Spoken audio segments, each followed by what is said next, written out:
Hello and welcome to Atrocious Gameplay, where we're talking about the Limitless Qualifier that happened just this last weekend, the first one in the Limitless series. I participated in it. This was my first event, bigger than a league cup, so there's about 1,000 people that entered this event, so this was the most people that I've ever been in an event for, that by like 960, 970.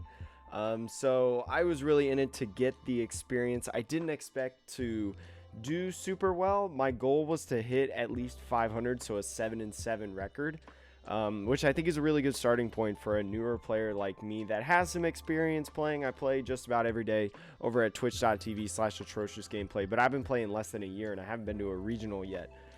So, you know, I went in with kind of no expectations. I went 8-5, which was super exciting. That surpassed the 7-7 record that I needed, or the 500 mark, which really ended up needing to be 7-6 because they moved it to 13 rounds. But 8-5 again, still really awesome. Just missed day 2 though, because in the original weekend I went 1-1. Because I was playing Pidgeotto Control and against the Grand Bull deck that plays Wondrous Labyrinth. When you prize your power plant, it's basically over. But anyways, aside from that, 8-5, still pretty good.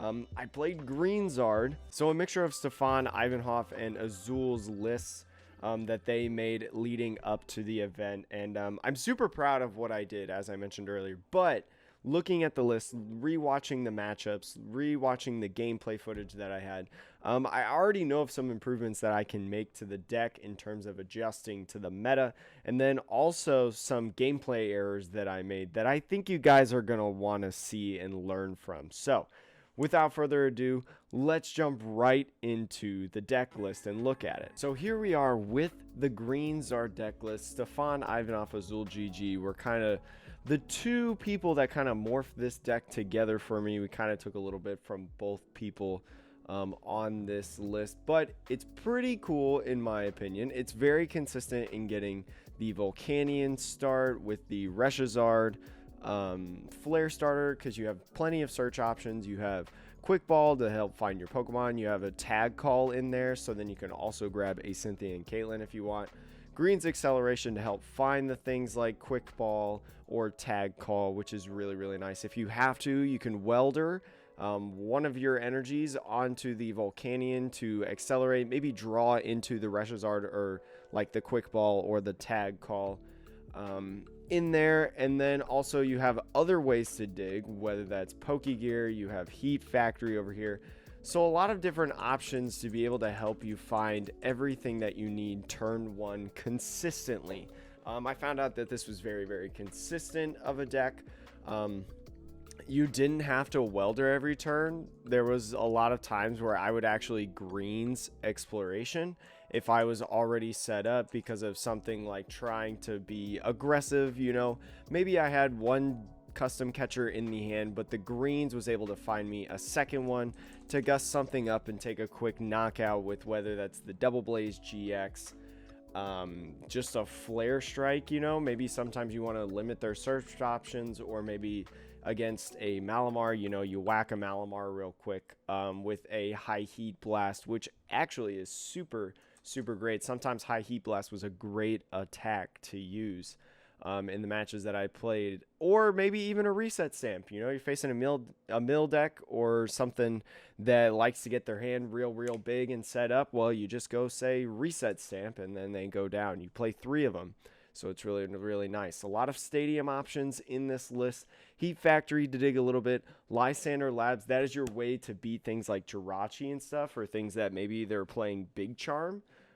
So then you can whack with the Flare Strike, and then you don't have to worry about, you know, missing a knockout or anything. And then Power Plant is good against Mewtwo. And plus you play 5 stadiums, so you're probably going to win the stadium battle even if they play a couple chaotic swells. I won't get into the different things that I would change in this list too much, because I kind of want to explain the games first, so then it all kind of makes sense and you guys can kind of see a little bit of the meta that I faced over at the Limitless Qualifier. So without further ado, let's go check out some games.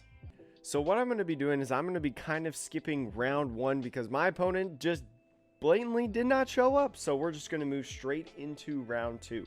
Now this was a stressful match. I played Malamar with the Tina, took the L in this one, and oh my gosh, there was a lot of things that kind of went wrong. First, I whiffed the turn 1 basic Pokemon outside to be able to flare starter. So I was just kind of stuck in this scenario where I just had to whack an Inkay. I guess I could have flare started if I really wanted to, but I already had a couple energies on, and the likelihood of me missing the basic the next turn was just about impossible. So I decided that it would just be best to place some damage counters on it, so then when it evolves, I could possibly, you know, hit it with an Outrage from a ReshiZard later, or maybe the Victini. I would only need a couple energies to be able to use Victini's second attack. That depends on how many energies are in the active spots between the two people.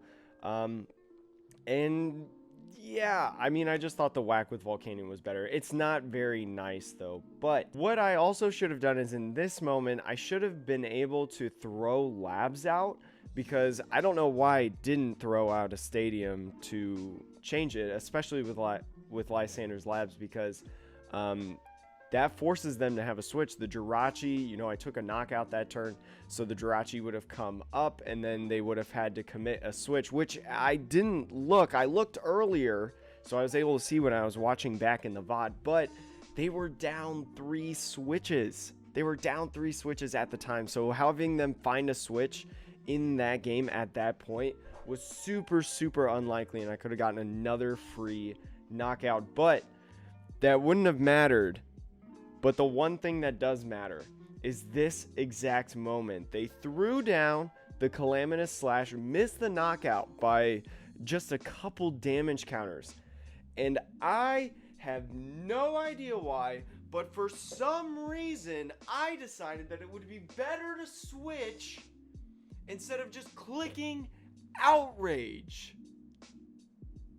I have little to no explanation as to why I did that. The only thing that I can say about that as to why maybe I clicked the switch and decided to do a little bit more of a setup thing was because I personally do not play ReshiZard a lot. I usually play things that get whacked and killed right away, single prize attackers. I'm not used to these big tag teams and stuff like that, playing with those. So I usually just assume that things are knocked out, and because I had flare striked last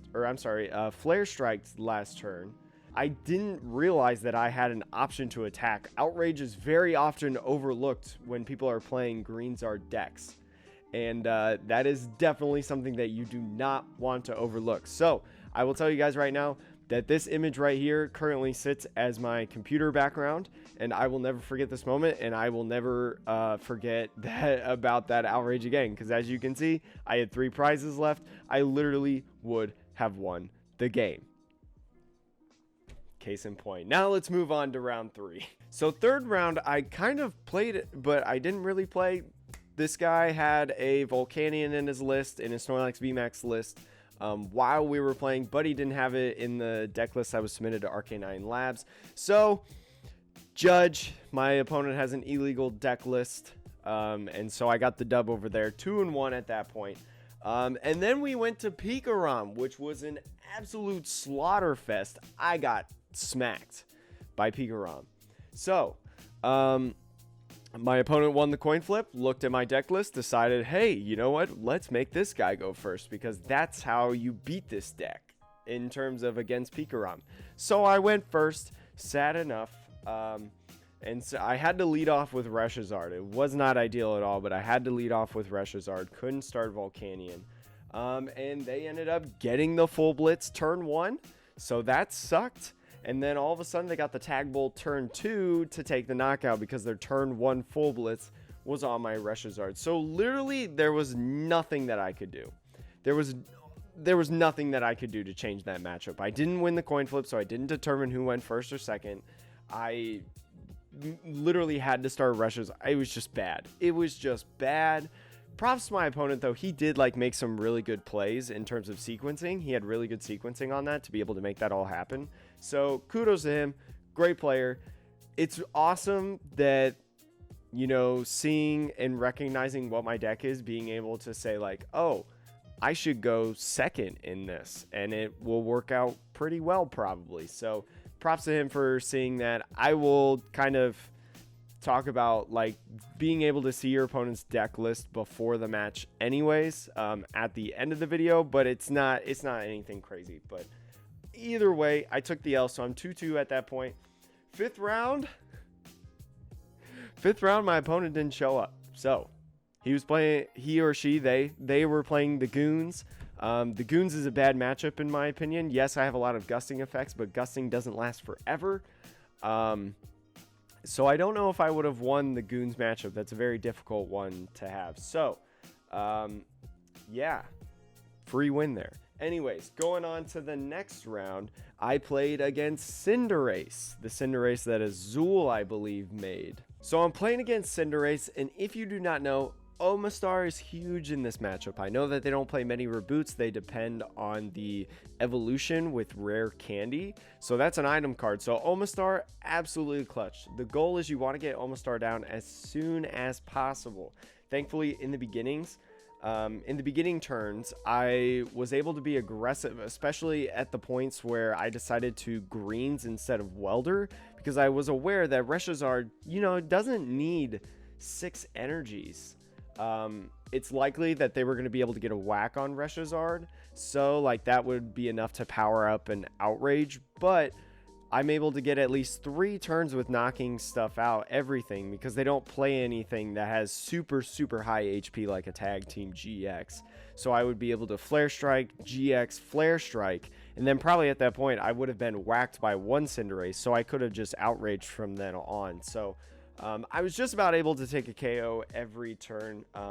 So 6 energies, again, not needed.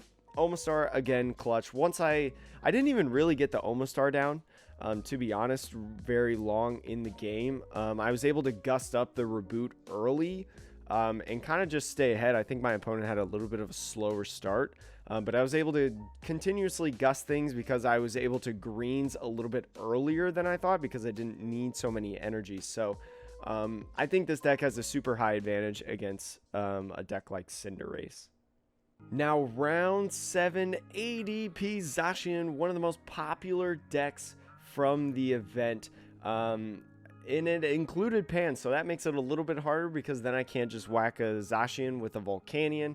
But anyways, I did get the Wait and See Hammer turn 1, which is super awesome, and I got the Flare Starter going second, so I was a little bit in control at the beginning. I was able to get a lot of stuff going at the first time, but what I should have done is I should have done the Flare Starter, all 3 of them, onto ReshiZard.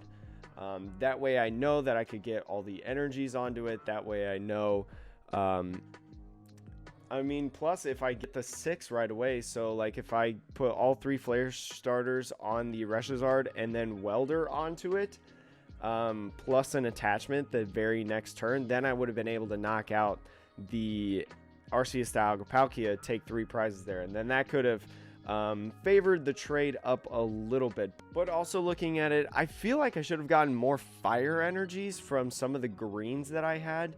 But when your opponent plays a heavy count of Marnie, which I believe this person played 4 Marnies in their list and a couple reset stamps, I think 2. I'm not 100% sure like how you can keep that if the hand disruption was literally every turn. It was every turn my hand was getting shuffled back in and I would get a new hand. So I'm not 100% sure how you try to get around that other than just, you know, maybe stamping them themselves after they take a knockout or something and take a couple prizes so maybe they get stuck. Not 100% sure on how to do that. At this moment, when I promoted the Victini, a lot of people will be like, why would you promote Victini? I wanted to try to bring up the Zacian. They only had one Zacian on the, or they only had one Zacian that was powered up. So I wanted to bring that in to try to knock out the Victini because Arceus Dialga Palkia can't knock out the Victini. Shrine of Punishment obviously doesn't work on it, and then with the Altered Creation, Arceus Dialga Palkia only does 180 damage after it, so it wouldn't knock out Victini. So I wanted to try to bait that up so then I could whack it with the ReshiZard. But also similar to how we had disruption options for my hand every single turn, he also, every time that he needed it, he got a great catcher or 2 custom catchers. So he just had super great draws, drew the absolute stones. Anything that he needed, he had at every time. So it was a little bit wonkers and a little bit, but I feel like I could have played a little bit, especially at the beginning when I was talking about where to put the flare starter energies, and then also getting certain things off greens or trying to maneuver around the hand disruption. I probably could have done a little bit better, but I don't know if it would have changed the outcome of the match the way that he hit everything that he needed. Now going into round 8, this was a crazy match. Not simply because it is a bad matchup in Baby Blacephalon, but I was playing against Stefan Ivanov, the guy who kind of put this deck popularized in this format, ReshiZard, back on the map. Stefan Ivanov, I'm a huge fan of him. The first Pokemon event that I ever went to or publicly looked at, because I went as a spectator to NAIC's last summer, that was one that he won, and that was his second in a row, I believe, that he won. So super big fan, very nice guy, kind of was very kind. He said, thanks for playing ReshiZard. And we kind of joked around because I struggled in the beginning. Could not find a basic yet again. I believe I went first in this matchup, so I didn't have a lot to do in terms of I couldn't use a supporter. And I didn't have many searching options to dig a little bit. But again, couldn't find a basic. But Stefan, thankfully, whiffed the knockout on my Volcanion. I had a Volcanion in the active, and that only takes 3 energies to have in your hand. So we kind of joked around about that. He was like, oh man, you live this time. And I was like, oh, well. Anyways, but then the second turn, I also really couldn't get anything going.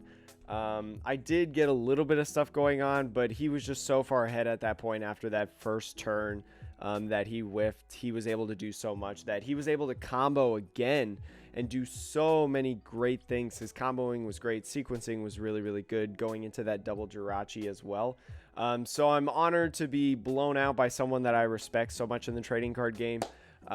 Super cool. I also have footage now of how he played it, so that when I go play Baby Blowns, obviously I don't know what he had in his hand, but I can kind of get a little bit of an idea of what's in his hand and how he played out that hand. Super great. So I took the L there. Right then I'm 4-4. Very unlikely that I'm not going to make it. 10-4 is what you need to be able to make day 2 if you didn't go 2-0 to 2-0. 2-0 in the first attempt at the Limitless Qualifier on Battlefy 2 weeks ago. So I wasn't really chasing a day 2. Obviously I was, but not really. So round 9, Mewtwo Malamar. This was a very weird game. My opponent chose to go second, which again, if you didn't hear me say this before, my opponents, they win the coin flip, they wait a little bit, checking out my list, and then they're like, oh wait, I want to go second, because if they go second, that's a whole bunch of energy. So that sucked. A Malamar deck choosing to go second. So whatever. But anyways, I was able to attach the Big Charm. The reason that I attached the Big Charm to the Volcanion, that's usually not where you want to put it. Especially against the Tinas, you want to put it on the ReshiZard. But my understanding was I didn't want to get donked, right? I didn't want to get donked. So one of the attacks that Mewtwo can do in order to donk you is Tag Purge. So just to avoid that, or any other shenanigans, to avoid a Tag Purge and a knockout to just get my Volcanion away, what I did was I attached the Big Charm, 150 HP, and also I survive a Tina slap. That Giratina does a slap of 130. That was actually very helpful. Now, I did have a 200 IQ play. I thinned out a little bit, and I set myself up for a Welder next turn. I think I had about 5 cards in my hand.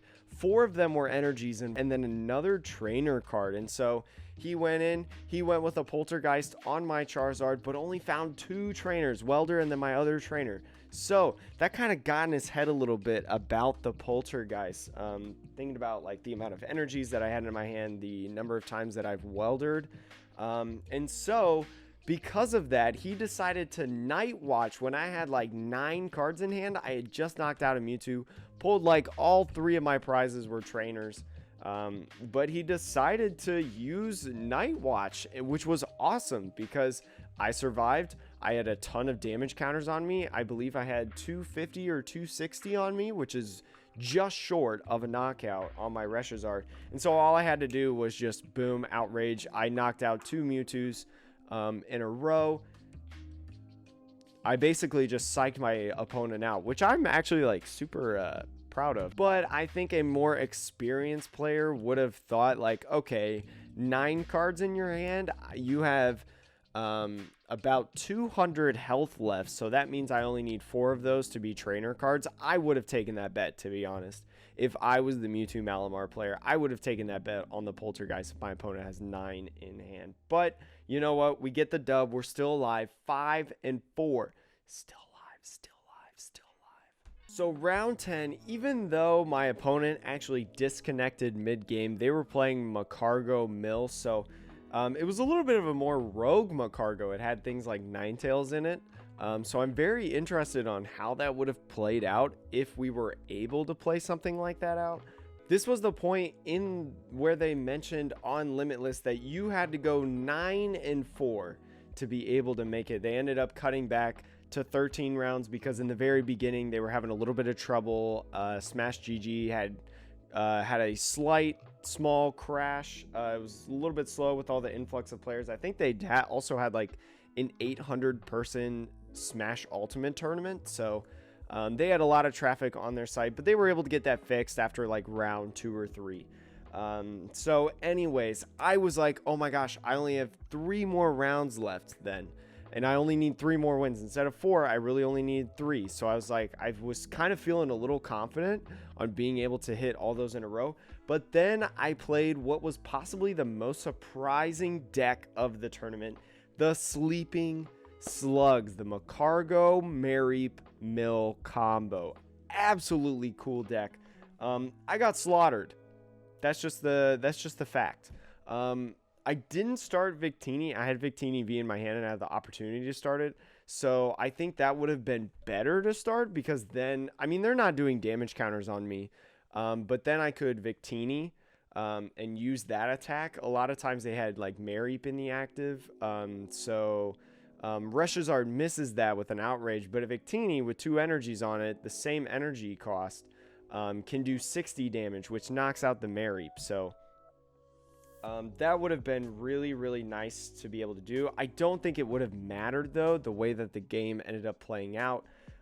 In this, you do want to get the fossil. You want to get all your Omastar pieces, and thankfully, I had both the Omastar and the rare candy in my hand, so all I needed was the fossil, and I have plenty of outs for that. With the greens, there's 4 of them in the hand. There's only 1 fossil. I feel like I could get it. Maybe the fossil's prize. I didn't have an option to search things out, sadly.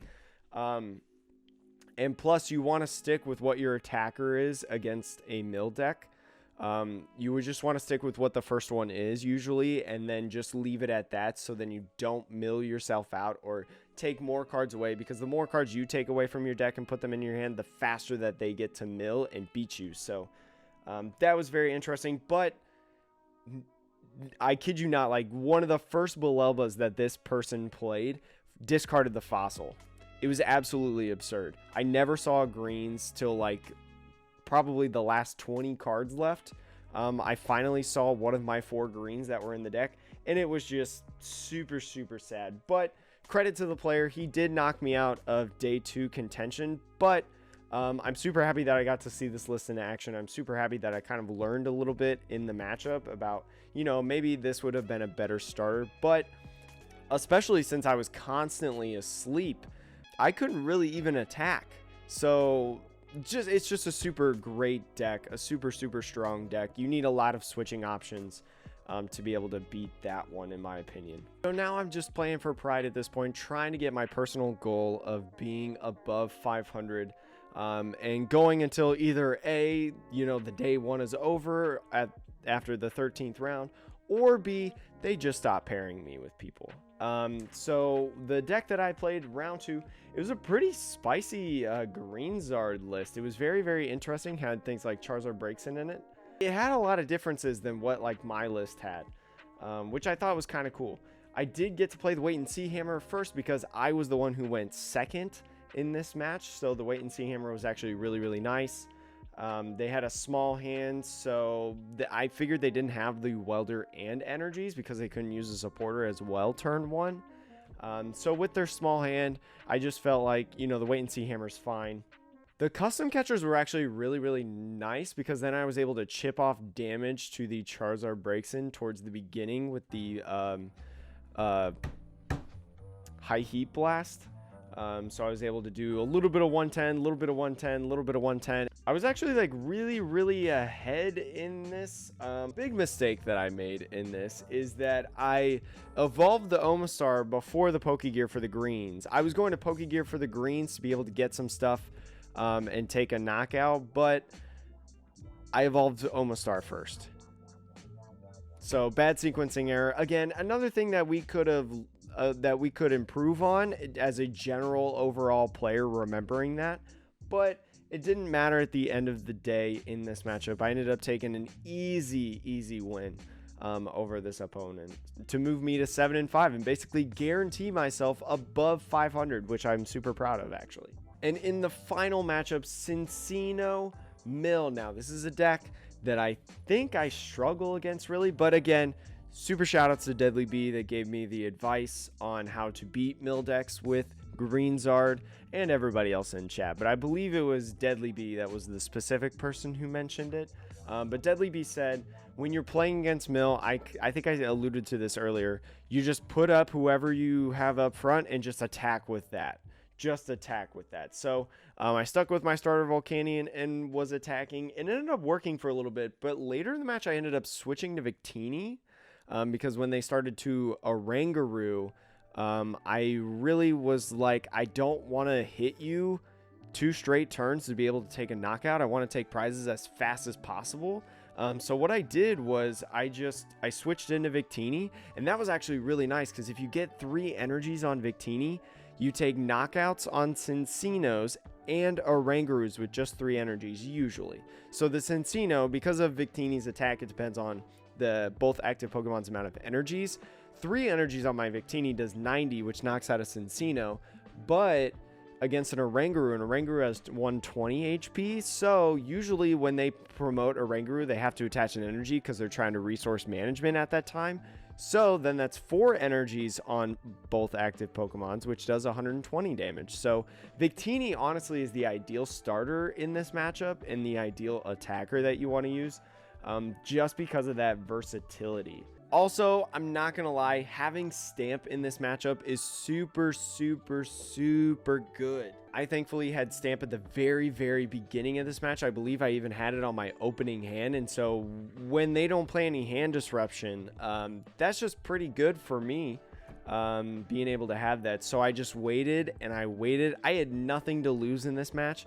You know, like obviously I wanted to win, but I was going to end at 500, so I was willing to take risk, hence why I switched into the Victini and kind of drew myself a little bit more cards than probably what I should have. But I was able to stamp 5 cards. I caught them with only 5 cards in play. I believe it was 3 in their hand. No, 2 in their hand and 3 in the deck.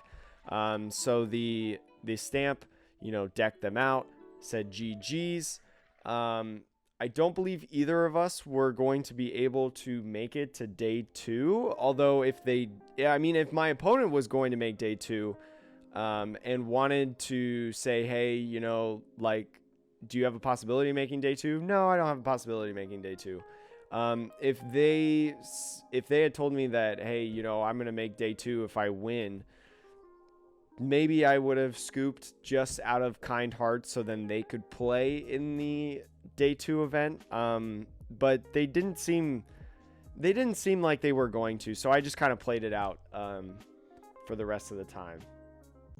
So going back to the deck list now, there are some changes that you could make. I do not think that this is a perfect list by any means, but it's pretty good. It's pretty fun. Again, The 12 energies, I don't know if I mentioned this earlier, but the 12 energies is a little bit low. I think people usually run like 13 or 14. So actually one of the changes that I would make to this deck is having 13 energies. It gives you just a little bit more breathing room and trying to distribute energies and making sure that you don't run out, because you don't have infinite ways to get it back. You know, it's not like Baby Browns where you play 4 Fire Crystal and like 3 energy retrievals, you know. So again, 13 just gives you a little bit of flexibility. The problem though that I'm having is I'm not 100% sure where you would cut it. The first thing that I thought of was maybe, 3 stamp is a little bit too much. Maybe let's cut that down to 2.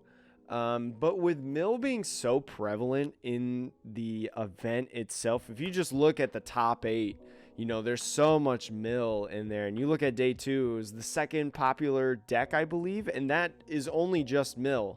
The Cincino Macargo mill. That doesn't include the one that I faced with the Mareeps and the Sleep. So I don't know if 2 stamps would be where you want to cut that, but that is an option.